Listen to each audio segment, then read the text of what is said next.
everybody. We have a really good mix of Friends Homes faces and new faces, so I just want to welcome everybody. If you haven't been here before, this is Friends Homes. We really appreciate you being here. And whenever I have groups of people that may not come here often, I like to preface with receptions up that way if you need anything. There are restrooms up that way as well. And there's also a restroom on each side of the elevator just outside of that door. Water's up front. Let any of us know if you need anything. And we are going to go ahead and let Mr. Stephen Catlett begin. We're very glad that he's decided to do another presentation here.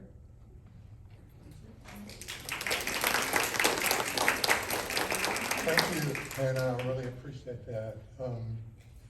I'd like to recognize my wife, Ann, my sister, Cass, our great friend, Emily Fisher-Davis, right? And you just graduated from Hollis in Roanoke. She's a brilliant poet, and we count her as one of our great friends. So I guess my sister Ruthie's not here yet, but she's coming.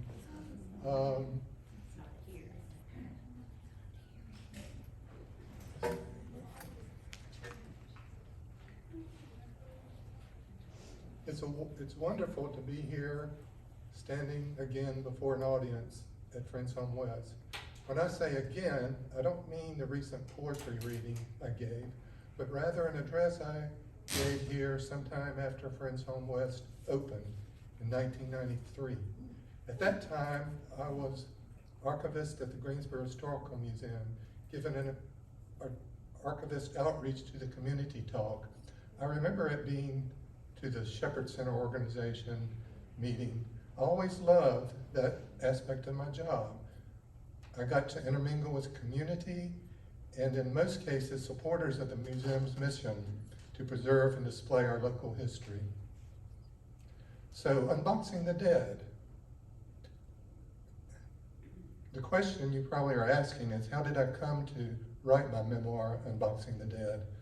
Well, in 2018, Ann and I attended a writer's workshop conference from this amazing magazine, The Sun. If you're not aware of this publication, you should check it out at thesunmagazine.org. It was founded in Chapel Hill by Cy Safransky in January 1974. Among the many fiction and nonfiction topics discussed at the workshop, I found the memoir classes most interesting. I returned home to Columbia that summer and decided to tackle my own memoir.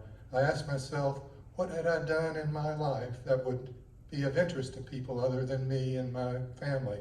Of course, my experience as a manuscripts librarian and archivist. But what I might have to say about that, I was already working on a short story about my mother, titled All the Threads of My Heart. So I decided to weave her story into my memoir. The image on the screen is of my mother, Emily Lucille Bunch Catlett. Perhaps it sounds simple to integrate that, right?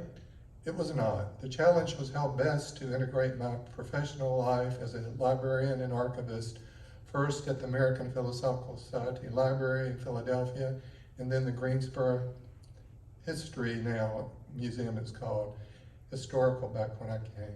It was a real challenge which I relished undertaking. There are two reasons I felt I could undertake that challenge. My career of more than 30 years as manuscripts librarian, beginning at the American Philosophical Society Library in Philadelphia from 1977 to 1986, and then an archivist at the Greensboro Historical History Museum from 86 to 2011.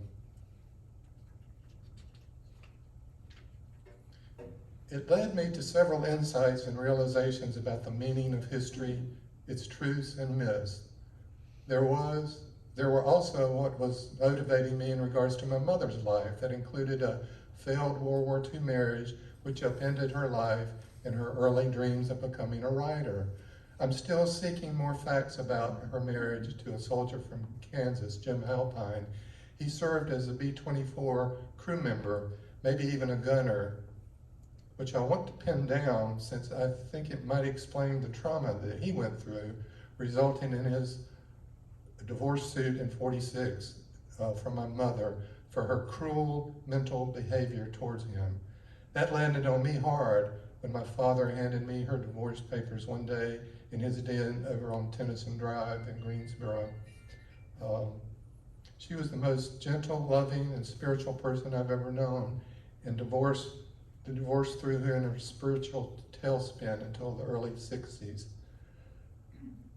I think I began thinking of how I could utilize my experience of boxing and unboxing collections on a daily basis for 30 years. Shouldn't this help me better understand her trauma? Why did I think this? Well, I have boxed and unboxed letters and documents with more tragic and alarming happenings than my mother confronted. For example, I once opened a box with letters from the papers of George Gregory Bateson, a British polymath. He was married to sociologist Margaret Mead. When I was unboxing the collection in the sub-basement of the APS one day, I uncovered a few pages that revealed two traumatic events: the death of his oldest brother, John, 1 month before the end of World War I, and then from a page jumped out at me the tragedy of their middle brother, Martin, who on April 22nd, 1922, the anniversary of John's death in World War I, and whose girlfriend Grace had just ditched him that morning, he became despondent and took a pistol with him to the spot underneath the statue of Eros, Piccadilly Circus, London, held it to his head and pulled the trigger. That is the most traumatic experience I've had as a manuscripts librarian. My own professional journey, which gave me context to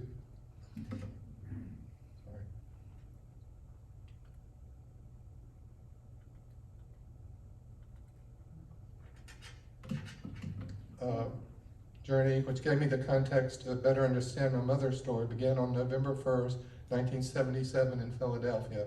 That was the first day of my career as assistant manuscripts librarian at the APS. I got a formal tour of the library and was then handed an original Charles Darwin letter and told to read and catalog it. Thus began my introduction to a host of other famous, long-dead personalities and scholars. These characters and their writings remain vivid in my imagination, especially a different Charles Darwin letter we had in our collection. In it, he sketches the initial idea for a title page of his upcoming 1859 book on the origin of species, a book that cracked open the foundations of Western civilization and caused a religious schism. His proposed title, An Abstract of an Essay on the Origin of Species, Varieties, and Natural Selection. Another notable person representing the APS collections and the Society's creator was Benjamin Franklin, the celebrated coonskin-capped, beaver-coated ambassador to the French court.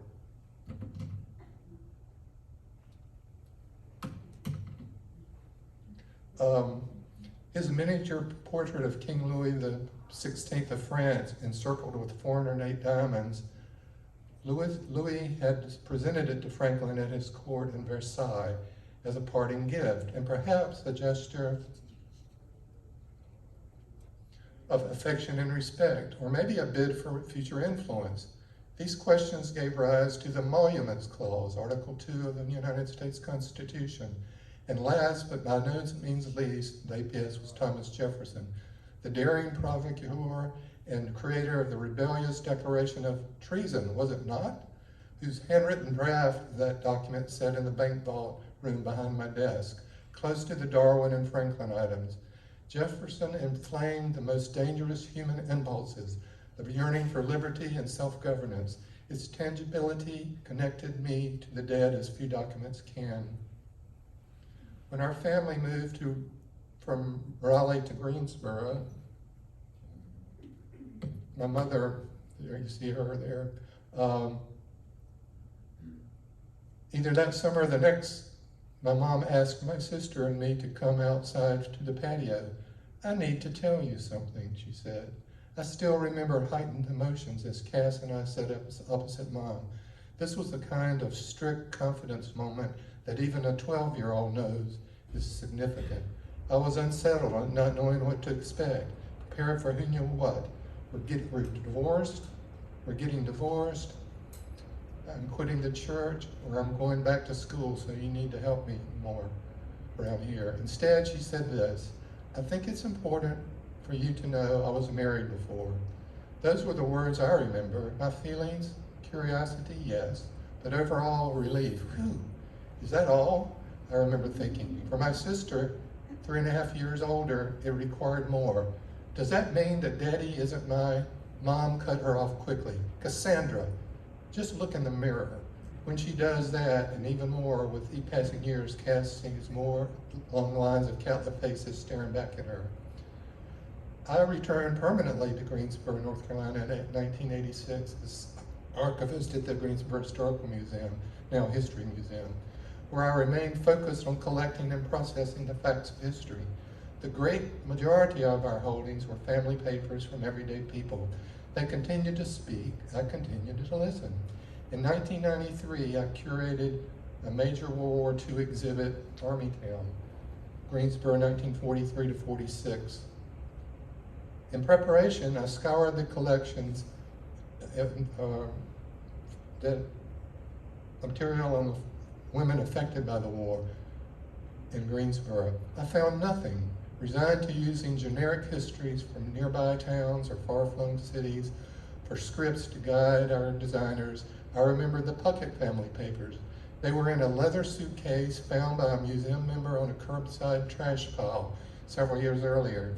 The organized letters, miscellaneous photos, and documents in complete disarray inside the case looked interesting, but the best I could do then was slap a collection number on the group, file them away, and I said to myself, I'll read them later, I thought. About 4 years later, I did. There were hundreds of letters dated May 1944 to December 1945 from Beth Puckett to her husband, Lewis.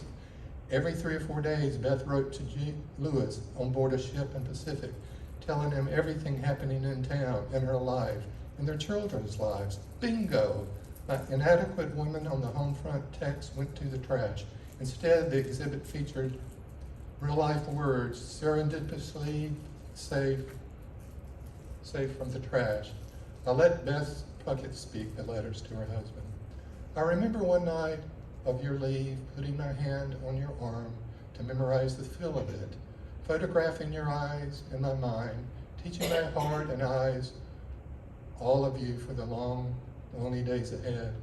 I bought bonds today, made a bank deposit, got a safety deposit bag and practically filled it, cut a bunch of signs, 4 bunches to be exact, bought shrimp for bait, waited in Dr. Johnson's office for 2 hours, went home for the files for the mail and to inspect the new furnace, came to the farm, cut grass, put the imps to bed. Earlier I cleaned up the house, bathed, gave myself a manicure and ate lunch with Daddy. Otherwise, it's been a very dull day.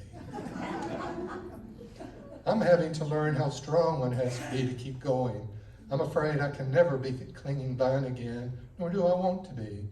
That is bound to change me, and I hope that you think it is an improvement.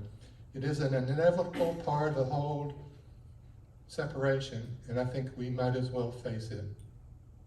In summation, I would say that I have had an amazing career with experience that have fused themselves deep inside me, and I feel honored to have been able to capture so much of my life, both personally and professionally, in my memoir, Unboxing the Dead. Are there questions? I have one. Yes. I had the great good fortune of visiting you when you were living up in Philadelphia and getting a full tour of the APS, which was fantastic. I mean, anybody that would ever have an opportunity to go there, it's just really, really amazing.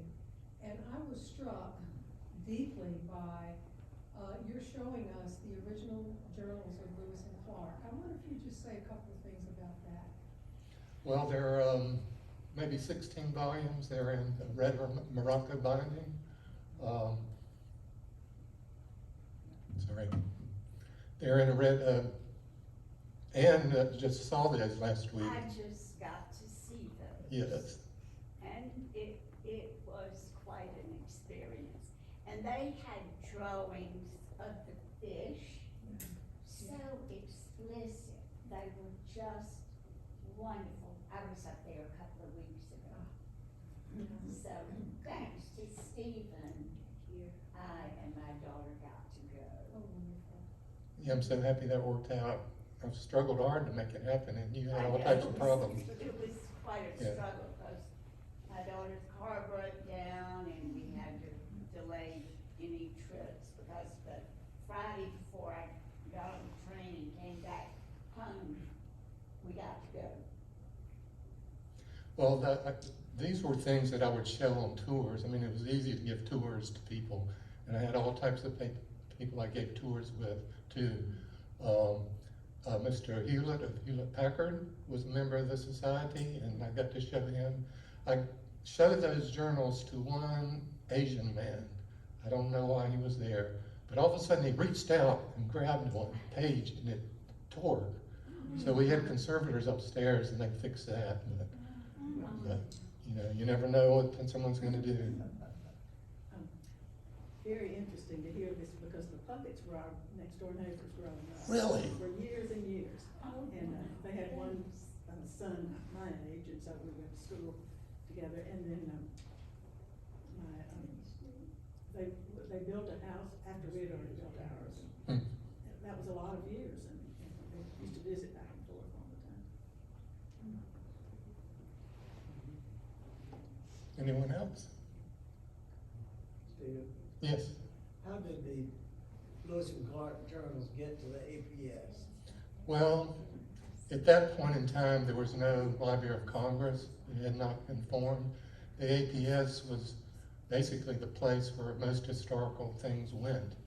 They had a cabinet of curiosities.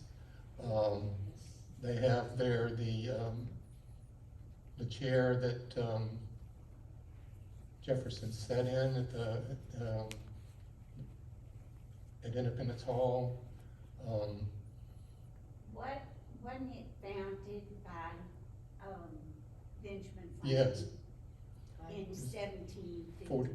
43, I believe it was. So, Yeah. yeah, tell us all about the name and, The full name is the American Philosophical Society, held in Philadelphia for promoting useful knowledge. That's the full name. Usually if in talks, I'll often use that name, but it takes your breath away. I mean, to say all those words. And what else? well, so Franklin was a scientist Oh, yes. himself and an inventor. Oh, gosh, And- yes. And so he loved to collect useful knowledge, and so cabinets of curiosity were kind of early scientific exhibits and Mhm. so forth. And the famous image you may have seen of Charles Wilson Peale holding back the curtain, that was one of the first museums in America, and that was at the Philosophical Society. When I was there, they had a special exhibit of women in science, which was Mhm. really, really interesting. Yeah.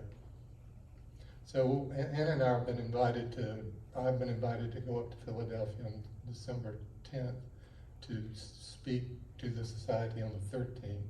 So we're gonna see that exhibit, a lot of other things, but so I gotta prepare for that, but it's gonna be different. They're more interested in my knowledge of the collections and how they grew and changed and stuff like that, so I've gotta start working on that. Yes, Emily? I have two questions. So, Sure.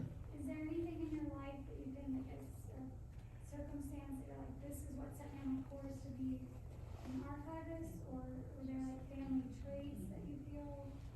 Well, UNCG was the place that it all began. I had brilliant professors. It wasn't a PhD program then, but the people I had, you know, Frank Melton, for instance, I think was from Yale University. He was brilliant. English history I loved.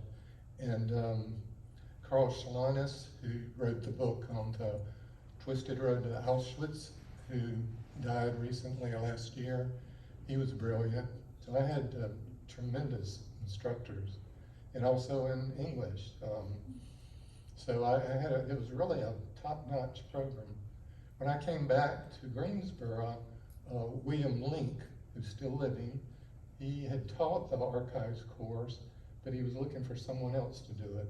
And I had 2 master's degrees in history, plus a master's in library science from information studies at Chapel Hill. So I had the qualifications to teach it, and I had the knowledge. So a lot of the people that are in town still were my students. Gwen Erickson, who's head of the special collection over at Hickey Library, she was a student of mine. Is Carol Treadway here? She lives over in West, but she was I would bring my students out to her to get a tour. So the Lewis and Clark writings mhm. were they acquired by Benjamin Franklin? No. They came to APS during Jefferson's presidency of the society, Okay. which corresponded with his presidency of the U.S. Like I said, there wasn't really a good place to put them. There was no Library of Congress for it to go to. So they came and Philadelphia was the place where Lewis and Clark, they all got their training there in botany and geography and all of that, because they needed that body of knowledge as they went west. And we had a document there that was a collection. They were trying to raise money for the Lewis and Clark exploration, and down on the bottom of the page it had the amounts people had donated. I think. I saw that. Did you? Yeah. Your friend Valerie showed us that. Yeah.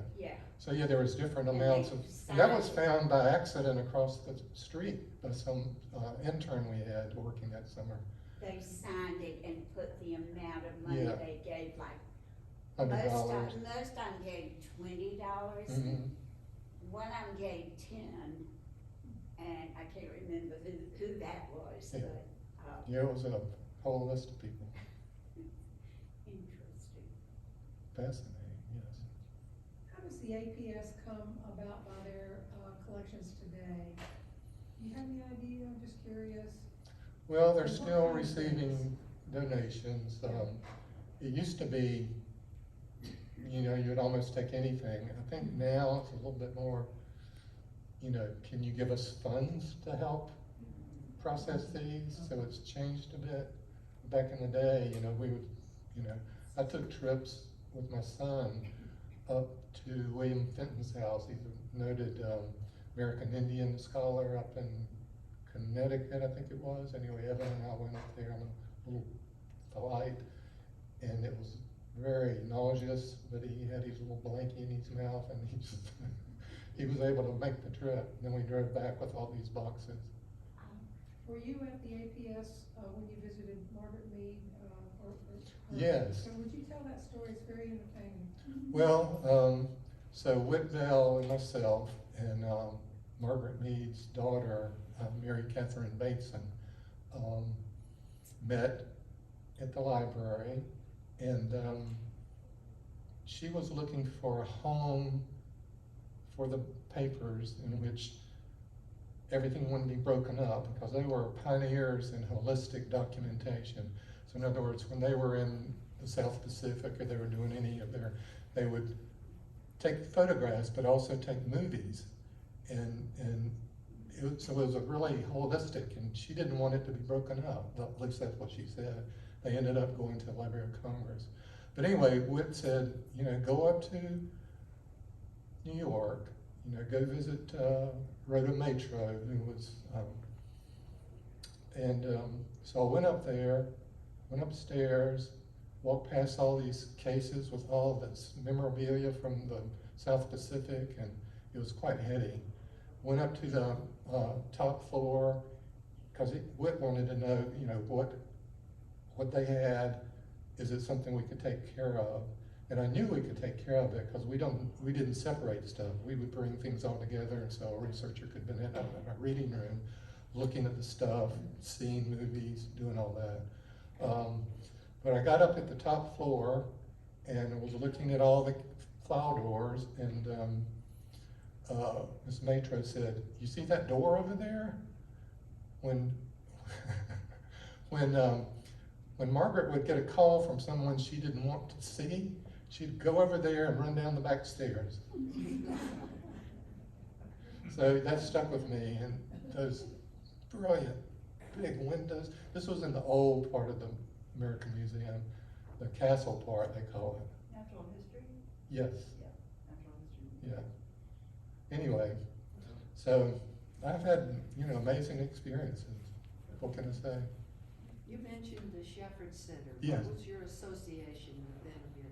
Well, the Shepherd, boy, there are two things. There's the Shepherd Center that I talked to, but then there's the Shepherd Center that I was taken to by ambulance in 2020 when I had my worst stroke. And so I was down there, and thankfully, thank God, it was before COVID, because once Ann's 1 free month of staying in my sister Ruthie came down. She's, "Oh, Ruthie, you're over there. There you are." Once that was, I was there, how long, Ann? You were 6 there weeks? about 6 weeks for rehabilitation Yeah. after your stroke. And I started out, having to be dropped over with a Hoyer lift into the wheelchair. By the time I left, I was playing basketball, doing things in my mind that I couldn't really do. But anyway, my therapist said, "Quit that, you can't do that." So it's just marvelous. And they've since expanded it, and now a family can stay as long as they need. So that's the Shepherd Center in Atlanta. Atlanta. And there's also a Shepherd Center that does programs, right? Right here in Greensboro. I don't know where they meet now, but I moved with them in a different period of time, so I was wondering what you did with them. well, I came out here and gave a presentation and included some of this funny stuff about, well, I don't know if I read that, but I used to say that one of the loves of a manuscript librarian is reading everybody's mail. Just be thankful I didn't work for the U.S. Postal Service. Stephen, as you know, during the War of 1812, the Library of Congress was burned. Mhm. And how does that relate to the Lewis and Clark journals? Did APS already have those journals? Yeah, they had them. They weren't in, well, there was no Library of Congress. When the journals came back to Philadelphia and gifted to the APS, so they were up there. So nothing was lost, Yeah. thankfully. Anything else? Well, you talked about the APS collection. Talk about a little bit about the Historical Museum. Yeah, the collection there. Oh, it was such a joy to work there. The collections, I helped develop, collections. We got more and more, and I really enjoyed going out and talking to the community about our collections. Right. So, Just like Beth Puckett's letters. Yes. That added such a wonderful dimension to your exhibit. And so, everybody. and asked Bill, who was the woman that found those papers? I think he used to know. You've got me there. I can't remember her name. Yeah. But that's just normal people's collections. So, Mhm. And so isn't that something that you were doing with your outreach, was to let folks know that Of course. what they might have Mhm.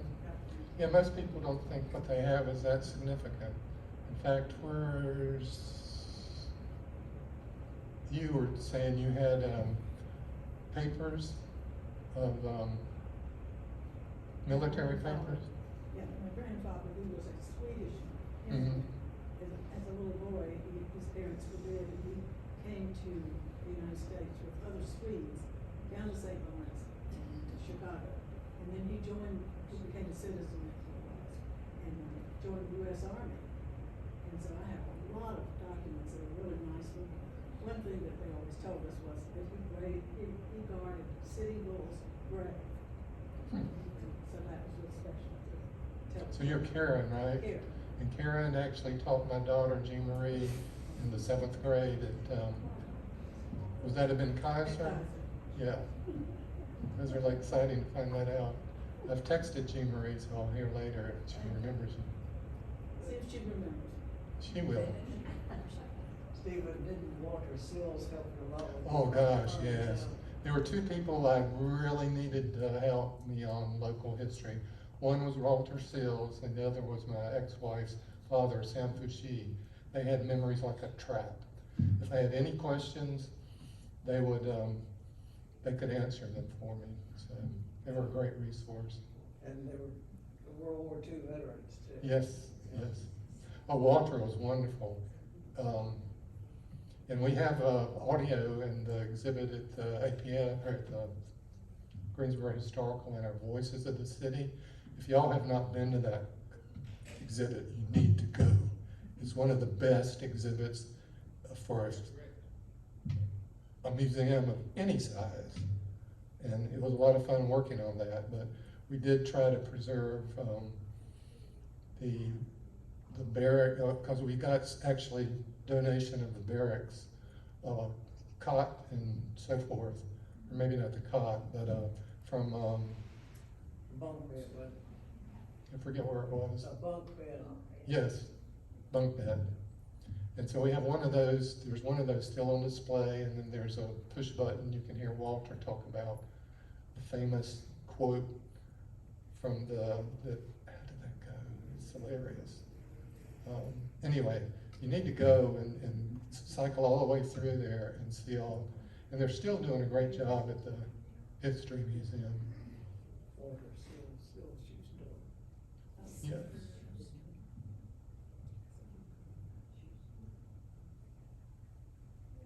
Anything else? I was interested in hearing about, in regards to Armytown, because our family didn't come to Greensboro until 1962. Right. So I was really interested in hearing what Greensboro was like, even geographically during the war, and particularly like with the ORD, which I've heard about, but didn't really know that much about. Could you speak a little bit Well, about? Greensboro is fairly small. The thing that made it, the Cohn family, I think, sold 500 and something acres. And the base was the only base within inside the city limits in the nation, which had a lot of advantages. One being that soldiers could walk downtown. They could go down to Memorial Stadium and see the boxing matches. So it was unique in that respect. And we had a couple of marriages here. One was Charlton Heston got married in Grace Church. Yes. Yes. So yeah, it was I didn't know anything about ORD, and like I said, until I came across some of these papers, and particularly the Puckett papers that would allow me to get a better insight into what life was like. I was just struggling to make up my own text, about life and women in the Greensboro, and then that opened up a whole wonderful reservoir of memories that I could portray. And I need to give some kudos to Valerie Ann Lutz, who works up at and you met her. Yeah. Anyway, she's brilliant, but I did not, all the people I knew at APS had left. But when Ann and I went up to Philadelphia in 2017, something like that, I befriended her, And since then, whenever I had issues, I would remember a quote, there was a document in the Frederick Husband's papers of when he was having a dinner party in Paris the night of the Dewey-Truman election. And Eleanor Roosevelt was quoting and saying something like, it's gonna be really hard for Dewey when he gets in the White House because of all the stress of that. But yeah.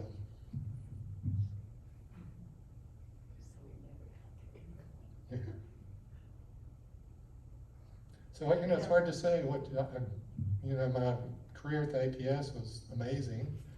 My career at the Greensboro, we called it the Historical Museum there now, or then, was just as amazing in different ways. And being able to collect from the community, go out. I remember getting the papers of Mr. Ratledge collection, and he had diaries. He was like a revenuer, and he would he'd write down in his books, you know, who they caught or that type of thing. And anyways, it's pretty amazing. I'd love to hear more about your mother's story. your Oh, family yeah, my member. mother. There she is. Well, she had a complicated life because of her divorce. And I mean, that was a shot out of the blue. I know when my dad on Tennyson Drive gave me her divorce papers and I looked at it and came across that reason that the defendant has treated me with mental cruelty of mental sight, you know, and I knew she had read that, she had gotten that in 1946. And so I think I say in my memoir that, and I think Hannah's gonna put the memoir online too, so this recording will be online. Anyway, when I got that, it was like one of the most powerful documents I'd ever held. And I've held all these things. Even we got the Sandy Bradshaw flight book from when the plane crashed in Pennsylvania. And I mean, I worked on that. It's on the in the exhibit now. And the point was to try to clean it a little bit, but it reeked of aviation fluid, so I put it in the fume hood pages, you know, I sit for days, for weeks, trying to get the fumes out. But then the cover was caked with the dirt, but I didn't want to remove it all, because you don't want a pristine cover. So you can see it now. It still has some of the dirt on it, but Why were you so shocked to see what it said on that document? which The one, the divorce document that described mother the way that it did? Why was that? well, because I knew that wasn't her. Talk about that. Well, that was not my mother. She was the most spiritual, loving, giving person I've ever known. Where was she living when? She was in McCall, South Carolina, and we still have a home there that we have reunions at. So I think that house was built in 1880. So Jim Halpine had come back from the war and gone to Nevada, right? Las Vegas? Well, yeah, he ended Yeah, up in Las that was Vegas. one of the few places you could get a divorce in those days, Yeah. right? I think it was And pretty you could, restrictive. you know, you just had to come up with some rationale, and, you know, even though that was a bogus, you know, against my mother, because she was not that person. And Didn't of course, think he had it came- PSD or something. Well, see, that's what I'm curious in that. There's a 8th Air Force archive down outside of Savannah that I want to try to get to and see if I can see any more records. So I haven't pinned that down yet. But yeah, he very likely did. I mean, apparently that was horrific. And particularly if he was a gunner, or a Baltic runner or whatever. So I don't know, but I'd like to know. I don't know if it'll change my narrative at all, but it'll give it a little bit better understanding of it. It's part of the pathos of the war. Yes. Are you going to tell us any more about your memoir, or do we just need to wait and read it? It's probably going to be better for you to read.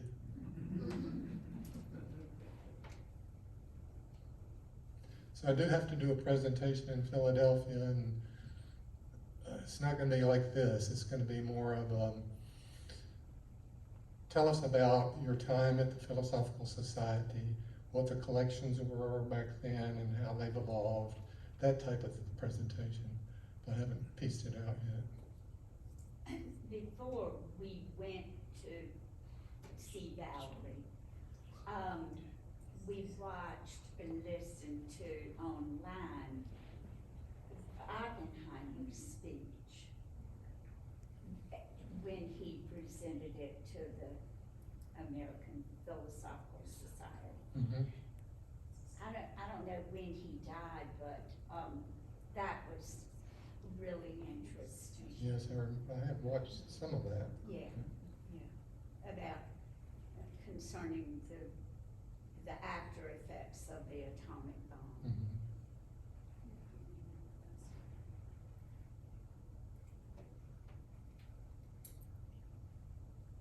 Well, if we're done, I think there's some refreshments somewhere.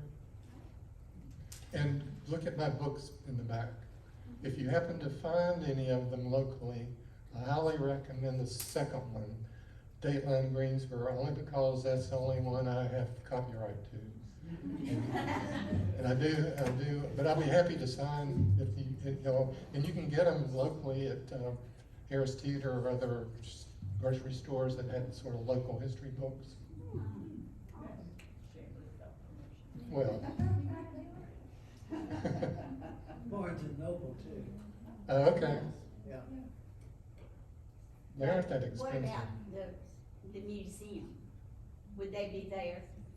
No, unfortunately, the museum has got rid of its museum shop, which is, Oh, no. it's a sad thing. But, so you can't get them there.